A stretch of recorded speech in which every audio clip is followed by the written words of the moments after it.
Gituohan gyud nga mga pulis ra mao imikidnap sa usa ka drug personality didto sa Tagbilaran City pipila ka adlaw ang milabay. Unya kay nabulabog man sa social media ang gihimo nila nga pagpangidnap.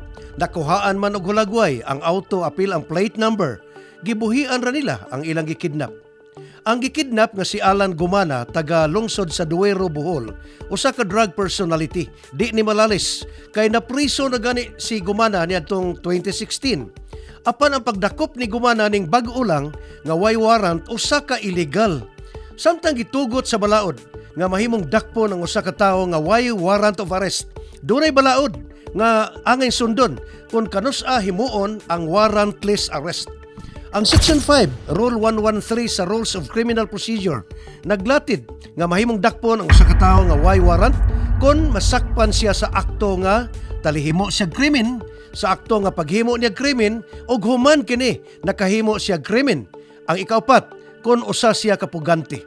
Kung ang mga kidnappers mo ingon nga cover sa warrantless arrest ang pagdakop nila ni Gumana, nganong gibuhian man nila si Gumana nga wa pasakay kaso. Ang kapulisan sa Tagbilaran wa mo imbestigar pag-ayo na maong kasong pagpagidnap. Nga sayon raman ta kaayo kadto nga mailhan ang kidnapper kay naklaro gud ang original plate sa sakyanan nga ilang gigamit. Di man gud maayo nga magpataka na lang pagpadakop ang mga pulis bisan og way warrant. Ilabi na kun sila magmaskara. Kung ang pamilya sa mga pulis mao himuan ini, unsa ka ang ilang bation. Si Police Regional Director Rodrigo Maranan mibaod gyud sa kapulisan, dili kini nila himuon.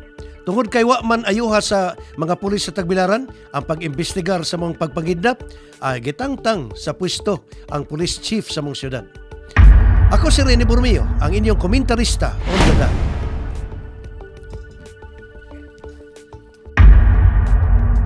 TV is a proud member of Philippine Press Club Incorporated.